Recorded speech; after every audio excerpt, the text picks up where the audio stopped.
Is it possible to read someone's mind just by looking into their eyes?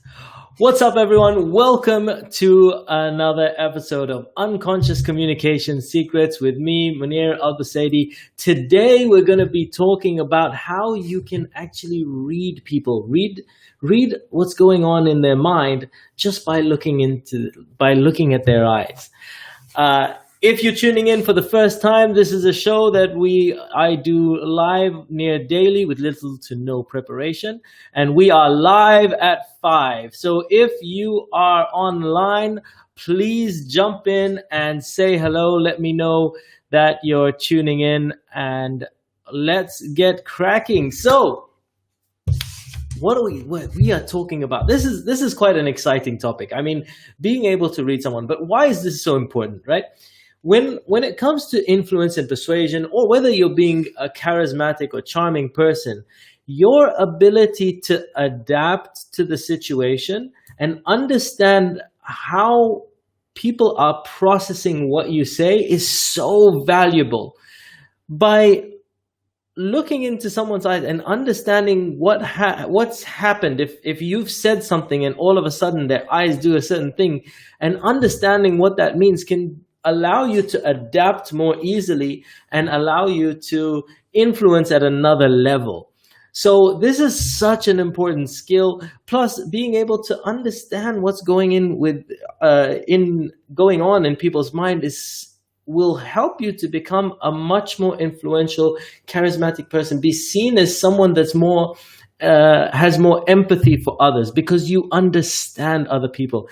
People who understand others are generally more successful in life. They get further because they're able to lead others. They're able to influence more people. They're able to adjust their approach based on what's happening. So this is such a cool skill that you'd want to learn. So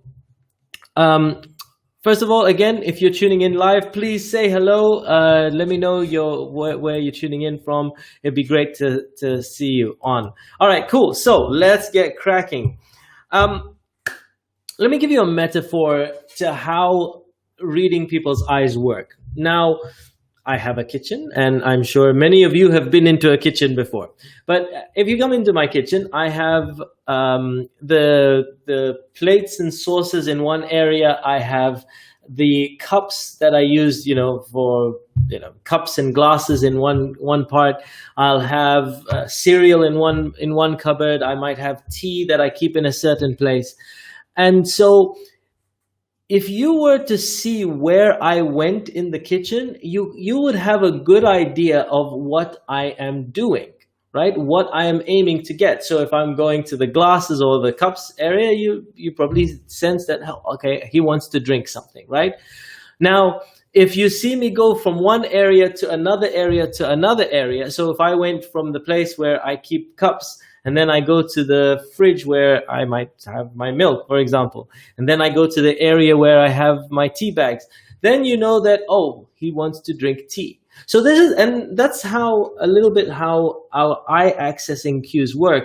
Understanding by reading what happens when eyes go to different areas, what each of those mean and then piecing that together can allow you to make assumptions. They're not always right, but allow you to make pretty good assumptions as to what someone is thinking, right?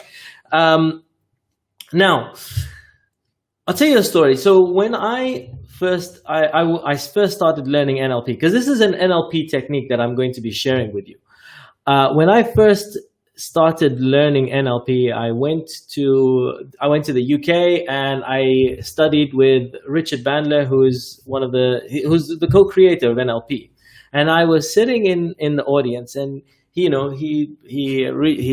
asks for a volunteer in the audience, and like a couple of us put our hands up, and he picks on a woman in the audience, and he asks her to come up, and he says, okay, tell me what's going on in your life, etc. And then she shares like a pretty personal problem that she's been going through. Like it was quite intense. And she shares this problem, and then she goes quiet a little bit. And then he just looks at her and he goes, "What are you saying to yourself?" And I'm like, well, how does he know that she was saying something to herself? And then she's like, she's a bit surprised herself. And then she says, well, and then she tells him what she was thinking. And then she goes a bit quiet. He says a couple of things to her, and he says, you've got to, da, da, da, da. And then she looks up and goes, what was that? What were you just picturing over there? And I'm like, how did he know that she was just picturing something? And literally, all he was doing was, in that moment, he's looking at her. And even though she was very quiet, he was having a conversation based on what her eyes were doing. And it blew my mind. I was like, wow, how is this happening? And so understanding that your eyes communicate so much. And today I'm going to share with you a framework so that you can understand how eye accessing cues work. So MJ, what's up? Thank you very much for tuning in. Appreciate, listening. Thanks. Great to see you on. All right, cool. So now we see this every day in our lives, right? And you'll notice that if you look at comics, if you look at movies, if you look at any type of depiction or stories that talk about when people are thinking, they actually demonstrate this. So I'm going to share my screen. This is the first time I'm going to share using this new software. I'm trying out something new. So I'm going to share my screen real quick. Hold up. Okay, cool. Now, you've seen these pictures. When we want to tell a story with pictures and we want to let you know that, someone is thinking, then we will show them looking up and visualizing. They were daydreaming. They were visualizing. They were looking at what a future could be. They were, and so you see this when people draw, when they're thinking of something, when people are visualizing, we draw these things up in the air and to either the right or the left. Whenever we draw this, we'll always draw that. And so automatically you know that this is how people think when they're looking up, when people are visualizing, all right, when they're looking up. And so we see this all the time, but also when you want to show someone who's feeling down, look, we know that their eyes are looking down. So that's where feelings are. So today I'm going to be sharing with you eye accessing cues so that you can understand where eyes go when people, and what people are thinking about, or how their brain is processing information based on where their eyes are going. Now, let me give you a very quick understanding of how we process thoughts, right? When I think, anybody thinks, how are we thinking, right? Our brain processes information either in pictures, so visual, or in sounds, auditory, the things that we can hear, or in feeling, right? So either we're visualizing, we're thinking in pictures, we're thinking in sounds, or we're thinking, another way our brain processes information is we feel. That's how you process information. You either see, hear, or feel, right? This is how our brain is processing information. So when we look at the eye accessing cues, just like my example of going into the cupboard, what we're looking for is where the eyes go in order to visualize, in order to hear, or in order to feel. And when you put these things together, just like my example of going into my kitchen and going to where you get a cup, where you go and get milk, where you go and get tea bags, etc., then you can start to put things together. So let me share with you again my screen and let's talk through this. So basically, when we visualize, we will either visually remember. So you will either remember something that you've seen, or you will imagine something. So you will construct an image.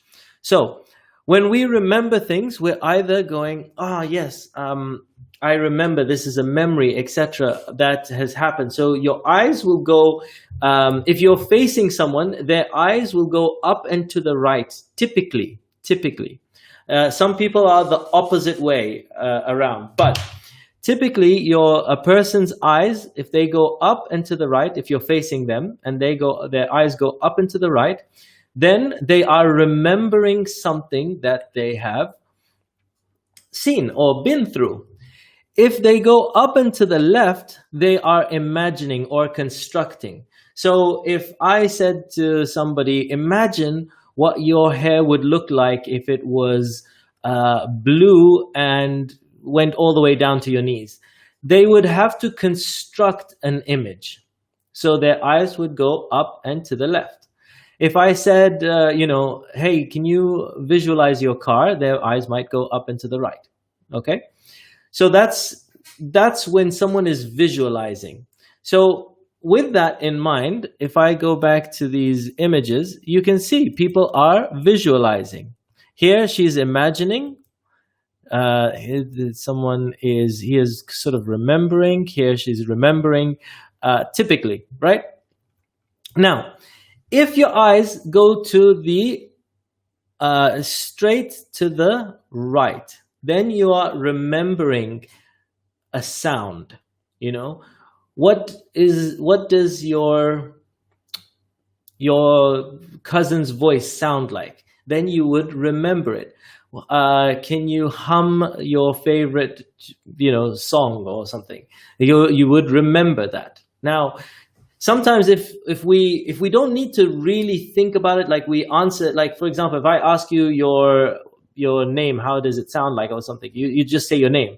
Like you don't need to think, you don't need to go into your mind and process information. So here it's auditory remembered, and on the other side is auditory constructed. What would your national anthem sound like if you had inhaled a helium balloon and sang it, right? Then you would construct what it sounds like. All right. So that's auditory constructed. All right. So when we're thinking, we're either remembering or we are constructing. Cool. Let me just see if anyone has any questions. Please ask away. All right, let's keep cracking. Then we have auditory digital, which means you're talking to yourself, right? This is if somebody's talking to themselves. A is auditory, and digital just means you're talking to yourself. So if your eyes go down and to the right, you're most likely going to be talking to yourself, and if they go down and to the left, you're remembering a feeling. Like, what did my feet feel like when I stepped in the mud without any shoes? You're remembering a feeling. What did that feel like? All right. So let me come back and unscrew. All right. So hopefully that makes sense. This is just where you'd look in order to see where when you look at someone's eyes, when they look in different areas. What does that mean? So hopefully this explains that. Now, another thing to make a note of is if this diagram that I've just shown you applies most of the time. However, sometimes it is flipped. Like not all the time. For some people, if they're left-handed, there's a higher chance that it is flipped, but it's not necessarily the case. So typically when you speak to someone, you might ask them a couple of questions and just establish, are they regularly accessing their cues, or are they flipped? All right. Now, how can you apply this? There's a couple of variations as well. When someone, let me just share again my screen. Sometimes a person, you might ask them something and what they'll do is they will go a little bit like this, a little bit like this, a little bit here, a little bit here. And that's because they're accessing multiple different parts of a thought. So they might, if you ask someone, what does your car sound like? For example, they might go and remember they might access the memory by remembering what the car looked like and then shifting to what it sounds like.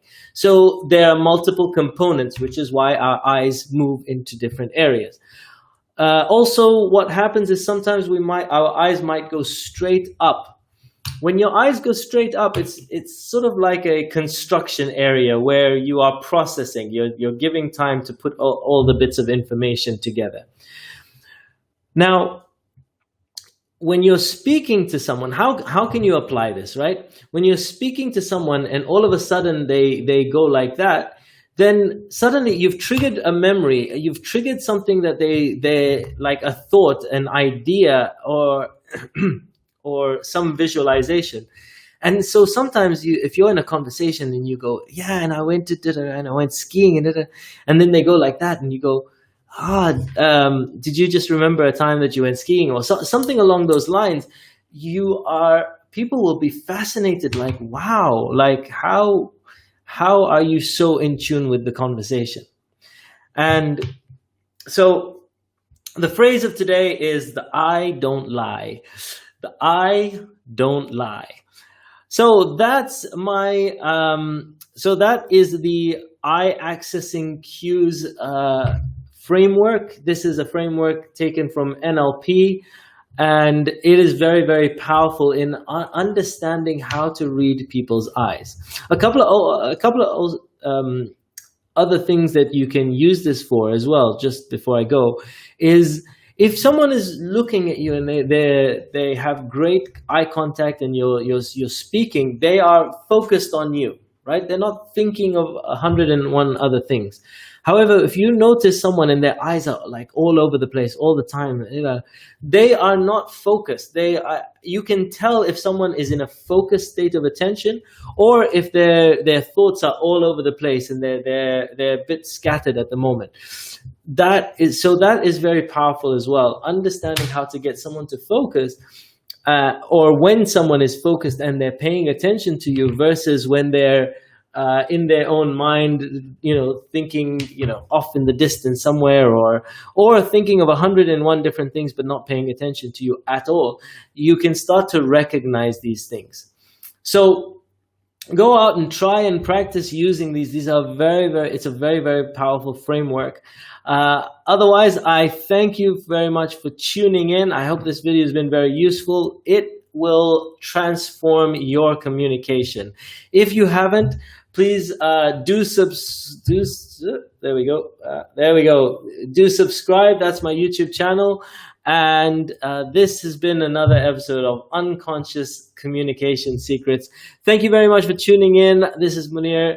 One love, peace out, and I look forward to hearing how you are able to communicate in ways that truly transform your life. Thank you very much. Peace out. I'll see you on another episode very, very soon.